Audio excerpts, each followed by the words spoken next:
ನಾನು ಮತ್ತು ನನ್ನ ಫ್ರೆಂಡು ಜಗಳ ಆಡಿದ್ವಿ ಗೊತ್ತಾ, ಯಾಕೆ ಅಂತ ಮುಂದೆ ಹೇಳ್ತೀನಿ.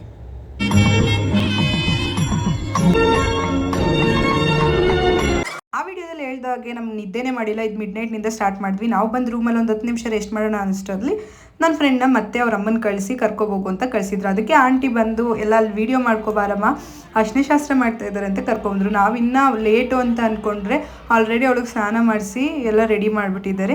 ಎಂತಕ್ಕಪ್ಪ ಜಗಳ ಆಡಿದ್ವಿ ಅಂತ ಅಂದರೆ, ಹಾಗೆ ಅರ್ಜೆಂಟಾಗಿ ಏನೋ ಬೇಕಿತ್ತು, ನಾನು ಆ ಟೈಮಲ್ಲಿ ತೊಗೊಂಡೋಗ್ಲಿಲ್ಲ.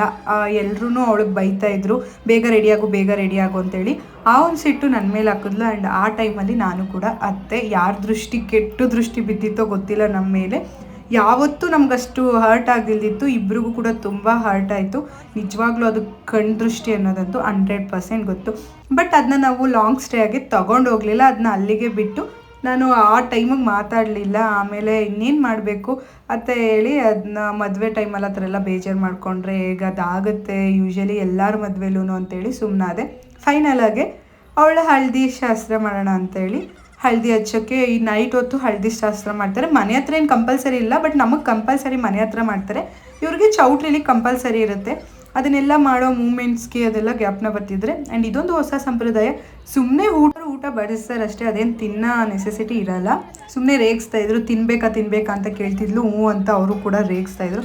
ಅದೆಲ್ಲ ಆದಮೇಲೆ ಅವ್ರ ಮಾವ ಆಚೆ ಕರ್ಕೊಂಡು ಹೋಗ್ತಾರೆ ಚೌಟ್ರಿಯಿಂದ. ಅದೇನೋ ಈ ಥರ ಶಾಸ್ತ್ರ ಮಾಡ್ತಾರೆ. ನಾವು ಅದೆಲ್ಲ ಮುಗಿಸ್ಕೊಂಡು ರೂಮ್ಗೆ ಹೋದ್ವಿ ರೆಡಿ ಆಗೋಣ. ಆಲ್ರೆಡಿ 3:30 ಆಗೋಗ್ಬಿಟ್ಟಿತ್ತು, 4 o'clock ಆಗಿತ್ತು. ನಾವು ಹೋಗೋ ಅಷ್ಟರಲ್ಲಿ ಅರ್ಜೆಂಟಾಗಿ ರೆಡಿಯಾಗಿ ಬರೋ ಅಷ್ಟೊತ್ತಿಗೆ ಹುಡುಗಿದು ಎಲ್ಲ ಶಾಸ್ತ್ರ ಮುಗಿಸಿ ಆಲ್ರೆಡಿ ಮಂಟಪ ಹತ್ರ ಕರ್ಕೊಬಂದ್ರು. ನಾವು ತಾಳಿ ಕಟ್ಟೋದು ನೋಡ್ತೀನೋ ಇಲ್ವೋ ಅಂತೇಳಿ ಒಂದೇ ಸಮ ಅರ್ಜೆಂಟಾಗಿ ರೆಡಿ ಆಗಿಬಿಟ್ಟಿದ್ದೀನಿ. ಏನೋ ಆಸೆ ಮಾಡ್ಕೊಂಡಿರ್ತೀವಿ, ಯಾವುದೋ ಥರ ಎಕ್ಸಿಕ್ಯೂಟ್ ಆಗುತ್ತೆ. ಓಕೆ, ಆದ್ರೂ ರೆಡಿ ಆಗಿದ್ದೀವಿ. ಇಷ್ಟು ಸಿಂಪಲ್ ಆಗಿ. ಅದೆಲ್ಲ ಮುಗಿಸ್ಕೊಂಡು ಸುಳ್ಳು ಹೇಳಕ್ಕೆ ಕರ್ಕೊಂಡು ಏನು ಹೇಳ್ಬೇಕು ನೀನು ನನಗೆ? ನೀವು ಯಾವತ್ತೂ ನನ್ನ ಬ್ಲಾಗಲ್ಲಿ ನಮ್ಮ ಫೇಸ್ ಹಾಕಿದ್ದೀನಿ. ಹೌದು, ನೀವು ಯಾವತ್ತೂ ಹಾಕಿಲ್ಲ ನಮ್ಮನ್ನು. ಎಲ್ಲ ವ್ಲಾಗಲ್ಲೇ ತೋರಿಸಲ್ವಂತೆ, ಅದಕ್ಕೆ ಅವನು ಕೂಡ ಕ್ಯಾಪ್ಚರ್ ಮಾಡಿ ಅತ್ತೆ ಮಗಳೇ ಕತ್ತೆ ಅಲ್ಲ ಅತ್ತೆ ಕೇಳಿಸ್ತಾ? ಇವಳು ಹೇಳ್ತಿರೋದೆಲ್ಲ ಕರೆಕ್ಟ್. ಹೆಸರು ನಾವು ನೈಟೆಲ್ಲ ಎದ್ದಿದ್ರು ಬೇಗ ರೆಡಿ ಆಗೋಕ್ಕಾಗಲಿಲ್ಲ. ಆಚೆ ಎಲ್ಲ ಕಾಲು ತೊಳೆಯೋದು ಅದೆಲ್ಲ ವೀಡಿಯೋ ಸಿಗಲಿಲ್ಲ ನನಗೆ.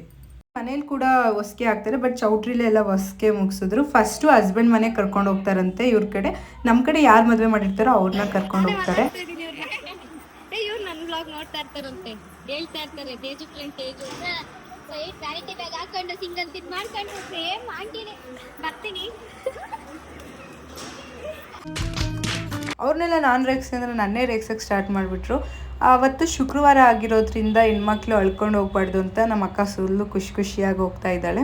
ಆ್ಯಂಡ್ ಅಲ್ಲಿಂದ ಹಸ್ಬೆಂಡ್ ಮನೆಗೆ ಹೋಗಿ ಶಾಸ್ತ್ರ ಸಂಪ್ರದಾಯ ಇದ್ದೇ ಇರುತ್ತಲ್ಲ, ಅದನ್ನೆಲ್ಲ ಹಂಗೆ ಸ್ಟಾರ್ಟ್ ಮಾಡಿ ಪೂಜೆ ಎಲ್ಲ ಮಾಡಿಸ್ಕೊಂಡು ಮನೆ ಒಳಗಡೆ ಹೋದ್ವಿ. ಆ್ಯಕ್ಚುಲಿ ಅವ್ರ ಮುಂದೆ ಯಾರಿಗೂ ಕಣ್ಣೀರು ಬರಲ್ಲ, ಅವರು ಸ್ಟಾರ್ಟ್ ಮಾಡ್ಕೊಡ್ತಾರೆ ಅಂತ ಮನಸ್ಸಲ್ಲೇ ಕಣ್ಣೀರು ಇರುತ್ತೆ. ಒಳಗಡೆ ಎಲ್ಲ ಹೋದ್ಮೇಲೆ ಫುಲ್ಲು ನಿದ್ದೆ ಹೋಗ್ಬಿಟ್ರು. ಯಾರಿಗೂ ನಿದ್ದೆ ಇಲ್ಲ, ಒಂದು 5 ನಿಮಿಷನೂ ನಿದ್ದೆ ಮಾಡಿಲ್ಲ. ಅದಕ್ಕೆ ಎಲ್ಲರೂ ನಿದ್ದೆ ಮಾಡ್ತಿದ್ದಾರೆ. ಅದೆಲ್ಲ ಮುಗಿಸ್ಕೊಂಡು ಇವ್ರ ಮನೆಗೆ ಬರಬೇಕಾದ್ರೂ ಅಷ್ಟೇ, ಇವ್ರು ನೋಡಿ ಏನು ಡೀಪಲ್ಲಿ ನಿದ್ದೆ ಹೋಗ್ತಿದ್ರು. ಅವ್ರು ಕೊಟ್ಟಿರೋ ಬ್ಯಾಗ್ ಕೆಳಗಡೆ ಬಿಡ್ತಾ ಇಲ್ಲ. ಸೊ ಇಲ್ಲಿ ತೇಜೂರ್ ಅದಕ್ಕೆ ತುಂಬ ದೊಡ್ಡ ಸರ್ಪ್ರೈಸೇ ಕೊಟ್ಟಿದ್ರು. ಈ ರೀತಿ ಮಾಡಲ್ವಾ ಅಂತ ಅವಳು ಕೇಳ್ತಾ ಇದ್ಲು, ಆದರೆ ಅವಳು ಗೊತ್ತಿಲ್ಲ ಮಾಡಲ್ಲ ಯಾರು ಅನ್ನೋ ಥರ ಸೀಕ್ರೆಟ್ ಮೇಂಟೈನ್ ಮಾಡಿ ಈ ಥರ ಒಂದು ಸರ್ಪ್ರೈಸ್ ಕೊಟ್ಟು ಅಲ್ಲಿಂದ ಅವ್ರ ಮನೆಗೂ ಕೂಡ ಶಶಿಕುಮಾರ್ ಅವರೇ ಕರ್ಕೊಂಡು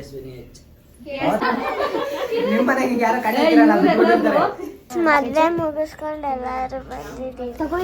ಸೊ ಸ್ವಲ್ಪ ಕ್ಲಿಪ್ಪಿಂಗ್ಸ್ ಮಿಸ್ ಆಯಿತು. ಆ್ಯಂಡ್ ಈ ಲೆಂತಿ ವಿಡಿಯೋನ ನಾನು ಇಲ್ಲಿಗೆ ಎಂಡ್ ಮಾಡ್ತಾ ಇದ್ದೀನಿ. ಲೈಕ್ ಮಾಡಿ, ಶೇರ್ ಮಾಡಿ ಆ್ಯಂಡ್ ಸಬ್ಸ್ಕ್ರೈಬ್ ಮಾಡೋದನ್ನ ಮರಿಬೇಡಿ.